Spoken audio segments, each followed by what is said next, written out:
vaizdas nuo Christos Rei skulptūros viršaus, į kurią pakelimas kainavo 5 eurai. Mes prieš tai nuotraukas darėme iš ten iš apačios ir dabar pakilom į patį aukščiausią tašką panoramos, kur atsiveria va tokie vaizdai.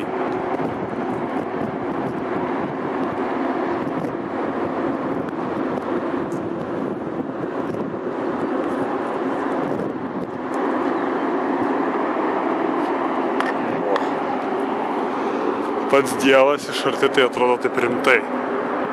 O, koks bajavas daiktas.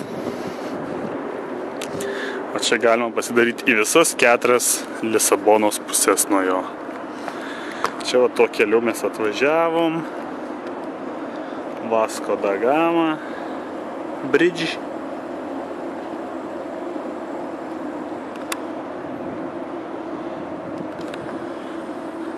Uostas, čia jaučiu kokius konteinerius iškrauna. Stadionas kažkoks jau pašepęs biskutuką. Kas dar?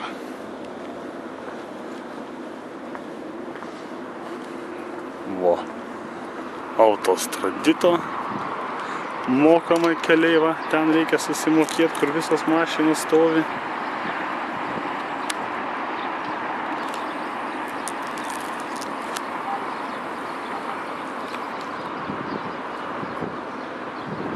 Bliama, šiaip gražu visai. Ir aukštai, ir maloniai.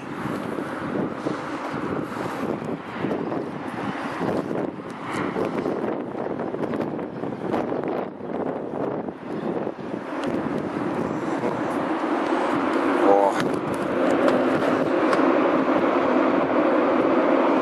Ten toli jau vandenynas, nes čia visur tai yra upė. Tikiuosi pavadinimo neatsimenu.